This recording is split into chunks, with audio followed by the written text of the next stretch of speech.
One night stand with a billionaire saved my mother's life, but it ruined mine. There once was a young woman named Oge.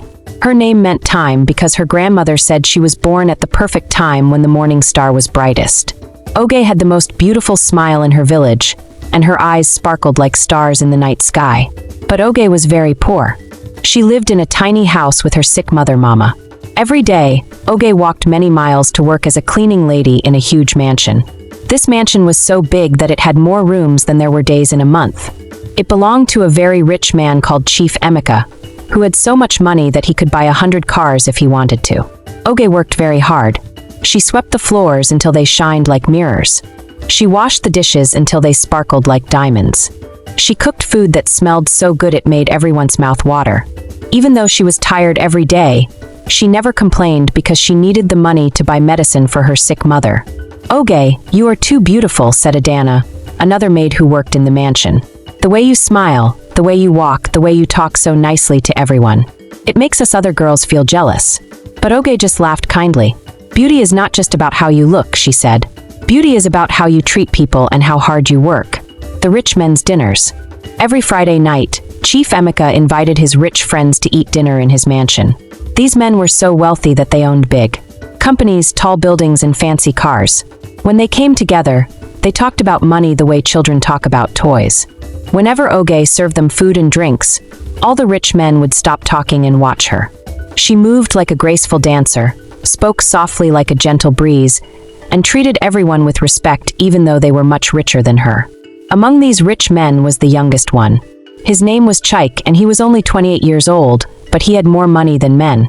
Twice his age.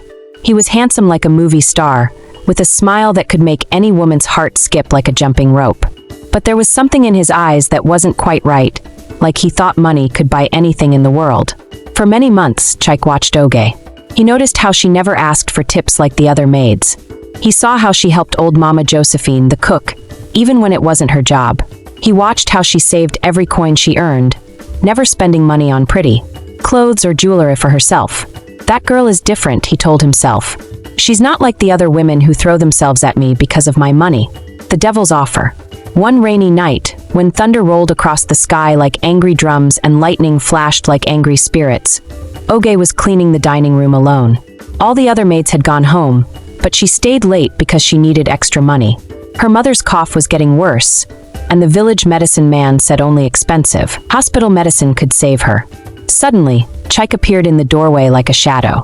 In his hand was a black bag that looked very heavy.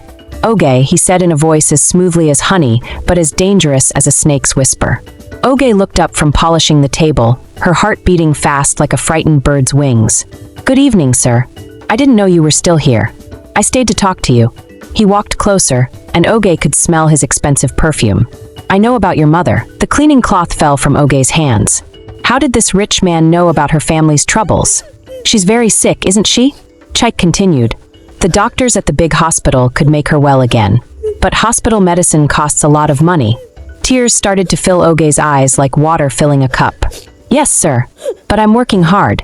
I'm saving every naira I can." Chike opened the black bag and Oge gasped. Inside was more money than she had ever seen in her whole life. There were so many notes that they couldn't even fit properly in the bag. "This money could save your mother's life," he said. "It could pay for the best doctors, the best medicine, the best hospital room. Your mother could live for many more years." Oge stared at the money, her heart pounding so hard she thought it might jump out of her chest. What do you want from me?" Chike's smile was beautiful and terrible at the same time. "Just one night. Spend one night with me and all this money is yours." The longest night. That night felt like it lasted a whole year instead of just a few hours. Oge felt like she was walking in a bad dream, moving through beautiful rooms that felt like a prison. She kept thinking about her mother's gentle hands braiding her hair, about the stories her mother used to tell her about brave princesses who always made the right choices. But this wasn't a fairy tale. This was real life, where sometimes good people had to make terrible choices to save the ones they loved. When morning came with its golden light, Chike was already dressed in his expensive suit. He gave Oge the bag of money without looking at her, as if she had become invisible. "This never happened," he said in a cold voice. "We never talk about this again." Then he left, walking out of her life as easily as someone walking out of a room. Oge sat alone, holding the bag of money that felt heavier than a bag of stones. She had saved her mother's life, but she felt like something inside her had died. The growing secret. Oge used the money to take her mother to the best hospital in the city. The doctors gave Mama medicine that worked like magic, making her cough go away and bringing color back to her cheeks. For the first time in months, Mama smiled her real smile again. "My daughter," Mama said, holding Oge's hand in her thin fingers. "Where did you get money for such expensive medicine?" I worked extra jobs," Mama Oge lied, her heart breaking with each word. She couldn't tell her mother the truth. It would hurt her more than any sickness. But 6 weeks later, Oge discovered something that made her world turn upside down like a spinning top. She was pregnant. The baby growing inside her belonged to Chike, the man who had treated her like she didn't matter. The cruel whispers. When the other maids found out about Oge's pregnancy, they whispered about her like buzzing bees. They forgot all the times she had helped them, all the times she had shared her food when they were hungry. "Look at Miss Perfect now," sneered Adana. "Acting so good and holy, but she's just like any other girl who throws herself at rich men." "I heard she was sleeping with all the master's friends," lied another maid. "That's how she got pregnant." The whispers followed Oge everywhere like dark clouds following the sun. Even when she tried to ignore them, the words hurt like thorns in her heart. Chief Emeka called her to his office, his face angry like a storm cloud. "I cannot have a pregnant girl working in my house," he said. "It's a bad example. You must leave immediately." Just like that, Oge lost her job. She packed her few belongings in a small bag and walked away from the mansion, carrying Chike's baby, and the shame that everyone said was hers to bear. The birth of light. 9 months later, in the small room she shared with her mother, Oge gave birth to the most beautiful baby boy. When she first held him in her arms, all the pain and sadness seemed to melt away like ice in the sun. The baby had big, bright eyes that seemed to see everything with wonder. His tiny fingers wrapped around Oge's thumb like he was holding on to his whole world. "What will you call him?" asked Mama, who was now healthy but still weak. Oge looked at her son's perfect little face and smiled for the first time in months. "His name is Bright," she said, "because even though he was born from a dark time, he is the light of my life." Mama cried happy tears. "He is a gift from God," she said. "A beautiful gift." Life became very hard for Oge and baby Bright. Every morning, Oge would tie Bright to her back with a colorful wrapper and go out to sell oranges on the street. The sun was hot, the traffic was noisy, and sometimes people were mean to her. "Fresh oranges. Sweet oranges," she would call out, walking from car to car when the traffic stopped. Some days she sold many oranges and could buy rice and fish for dinner. Other days, when it rained or when there were too many orange sellers, she barely sold anything at all. When Bright was old enough to walk, he would toddle beside her, his little hand holding tight to her dress. He was such a happy child, always laughing and playing even though they had no money for toys. "Mama," little Bright would say, "why do we live in such a small room when other children live in big houses?" Oge would lift him onto her lap and kiss his forehead. "Because my little star, our small room is filled with love, and love makes any place feel like a palace." When Bright turned 3, Oge saved enough money to buy a small wooden table. She set up a fruit stand under a big tree at the market. Now she could sell oranges, bananas, and mangoes to people walking by. Bright would sit beside her, helping to arrange the fruits in pretty piles. He learned to count by counting oranges, and he learned colors by sorting the fruits. 1 orange, 2 oranges, 3 oranges. He would sing happily. People loved to buy from Oge because she was always honest, always kind, and her little boy made them smile. Even though they were still poor, life felt a little easier now. Every night, Oge would count the money they earned. After buying food and paying for their room, there was never much left. But she was proud because every naira came from honest work. When Bright was 4 years old, something strange started happening. Every Tuesday and Friday, a big, shiny black car would stop at Oge's fruit stand. The driver was a man in nice clothes who always bought many fruits. "Good afternoon, sister," he would say with a warm smile. "Give me your best oranges and mangoes."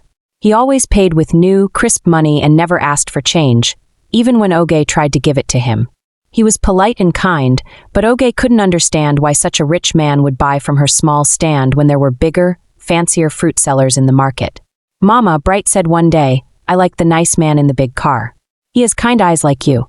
Oge smiled but felt curious. "Yes, he is very nice. I wonder why he always comes to our stand." One Friday afternoon, when the sun was hot and the market was busy, Bright saw the black car coming. He clapped his hands and started running toward it before Oge could stop him. "Uncle! Uncle!" Bright called out happily, using the respectful word for grown-up men. "Bright, come back!" Oge called, running after her son. But the man had already gotten out of his car. He bent down to catch little Bright, who jumped into his arms like they were old friends. As the man lifted Bright up, laughing at the child's joy, his face came into the bright sunlight. Oge stopped running. Her heart stopped beating. Her whole world stopped spinning. It was him, Chaik, the man from the mansion. The man who had given her money for one terrible night. The father of her son. For 5 long years, she had not seen his face except in her dreams and nightmares. But there he was, holding their son, and neither of them had known it. "You," she whispered, her voice shaking like a leaf in the wind. Chik's face went white like he had seen a ghost. His eyes grew wide with shock and fear. The confident smile disappeared from his face like clouds covering the sun. Little Bright, still in the man's arms, looked from his mother to the stranger with confusion. "Mama, why do you look scared? Uncle is nice." The truth comes out. That evening, after Bright had fallen asleep on their small bed, Chaik came back. This time, he didn't come in his big car. He walked to their tiny room like a man carrying a heavy load on his shoulders. "I didn't know," he said, sitting on the wooden stool outside their door. His expensive clothes looked strange in their poor neighborhood. "About the boy. I promise you, I didn't know you had my child." Oge stood in the doorway, her arms crossed. She had spent 5 years thinking about what she would say if she ever saw him again, but now all those words seemed to have flown away like birds. "Would it have mattered if you knew?" she asked. Chaik looked down at his hands. For the first time since she had known him, he looked ashamed. "I need to be sure," he said quietly. "I need to know if he's really my son." "Look at him," Oge said, her voice strong despite her tears. "Look at his face, his smile, the way he laughs. He has your eyes, your nose, your stubbornness. He is your son in every way that matters." But Chaik shook his head. "I need proof. A test from the hospital. The hospital visit." 3 days later, Oge took Bright to a big, clean hospital in the city. A nice nurse took a tiny bit of blood from Bright's arm. The little boy was very brave, even though it hurt a little. "Mama, why does the doctor need my blood?" Bright asked as they rode the bus home. "Sometimes, little one, grown-ups need doctors to help them understand things that children already know in their hearts," Oge explained, holding him close. The nurse said they would have to wait 1 week for the results. It was the longest week of Oge's life. She couldn't eat properly, couldn't sleep well, and kept wondering what would happen when the truth was finally written on paper. The paper that changed everything. When the results came, they were written on important-looking paper with the hospital's stamp. The words were big and complicated, but they all meant one simple thing. Bright was definitely Chik's son. Chaik stared at the paper for a long time, his hands shaking slightly. "My son," he whispered. "I have a son." For the first time since Oge had known him, Chaik looked like he might cry. "All these years I had a child and I didn't even know. All these years you raised him alone." "Yes," Oge said simply. "I raised him with love, and love was enough." The marriage proposal. The next day, Chaik came back with papers and promises. He wore his best suit and brought flowers like men do when they want to marry a woman. "Oge," he said, getting down on one knee like they do in movies, "marry me. Be my wife.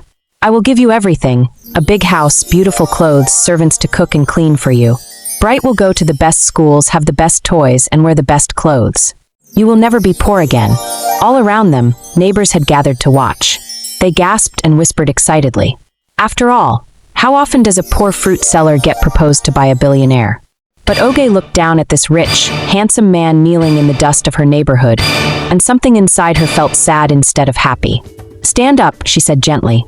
"This is not right." Chaik stood up, confusion written all over his face. "What do you mean? I'm offering you everything any woman could want." Oge took a deep breath. Around her, the neighbors leaned closer to hear what she would say. Even little Bright, who was playing with a stick nearby, stopped to listen. "You want to marry me because you feel guilty," she said, her voice clear and strong. "You want to marry me because you think money can fix what happened 5 years ago. But I am not a broken thing that needs to be fixed with gold." The neighbors gasped. No one could believe that this poor woman was saying no to such wealth. "I am not a problem to be solved," Oge continued. "I am not a debt to be paid. I am a woman who has learned to stand on her own feet, to build her own life, and to find her own way." Chaik stared at her like he was seeing her for the first time. In his world, money was the answer to every problem. No one had ever said no to his wealth before. "Then what do you want?" he asked, genuinely confused. "I want you to be a good father to Bright," Oge said. "Not because you have to, but because you want to. Not because you owe me anything, but because he is your son, and he deserves to know his father." What happened next surprised everyone, including Oge herself. Instead of getting angry or walking away, Chaik sat down on the ground, right there in the dusty street. He put his head in his hands and stayed quiet for a long time. When he looked up, his eyes were different. Softer. More real. "You're right," he said. "I was trying to buy forgiveness. I was trying to use money to make myself feel better about what I did." From that day forward, Chaik began to visit regularly. But not as someone trying to fix a problem. He came as a father learning to love his son, that he would sit on the floor of their small room, his expensive clothes getting dusty, while Bright climbed all over him like a little monkey. He told Bright stories about faraway places and listened with wonder as Bright told him about the insects he had found and the games he had invented. Slowly, carefully, like planting seeds in good soil, Chaik began to help Oge build a better life. Not as charity, but as a partnership. Not as payment for guilt, but as investment in their son's future. He found them a clean, safe apartment with 2 bedrooms and a kitchen that had running water. It wasn't a mansion, but it was a palace compared to their tiny room. He enrolled Bright in a good school where the boy could learn to read and write, where he could play with other children, and discover that he was very smart. Most importantly, he helped Oge start her own business. Not a fruit stand, but a real shop where she could sell beautiful fabrics, colorful head ties, and handmade jewelry. The shop became popular because Oge treated every customer like family and sold only the best quality goods. "Now I am not just surviving," Oge told her mother one evening as they sat together watching Bright play in their small garden. "Now I am living." The wise mother's peace. Mama lived to see her daughter become a successful businesswoman, and her grandson started school. She lived to see Oge smile real smiles again, not the tired, worried smiles of the hard years. "My daughter," Mama said one quiet evening, "you have become wiser than I ever was. You learned something that many women never learn." "What is that, Mama?" "You learned that a woman's worth doesn't come from the man who wants her or the money he offers. It comes from her own choices, her own work, and her own strength." Mama passed away peacefully in her sleep 2 years later, but she died knowing that her daughter had not just survived, she had triumphed. Years passed like seasons changing. Bright grew tall and smart, always the best student in his class. He learned to speak English and Igbo perfectly, and he could do mathematics faster than children twice his age. Oge's business grew and prospered. Women came from far and wide to buy from her shop because they knew she was honest and fair. She hired other young women who needed work, teaching them that dignity and hard work were more valuable than any gift from a man. Chaik remained in their lives, but not as Oge's husband. He was Bright's father, taking him on trips, teaching him about business, showing him that with education and hard work, a person could achieve anything. "Why didn't you marry my father?" Bright asked one day when he was 10 years old and beginning to understand the adult world. Oge thought carefully before answering, as she always did with important questions. "Because, my son, love and marriage are gifts that must be freely given, not payments for debts. Your father is a good man who learned to be better, but that doesn't mean we were meant to be husband and wife." The lesson for all time. On the day Bright graduated from primary school as the best student in his class, Oge stood watching him receive his award, and she felt prouder than any queen wearing a golden crown. The end. Thanks for watching.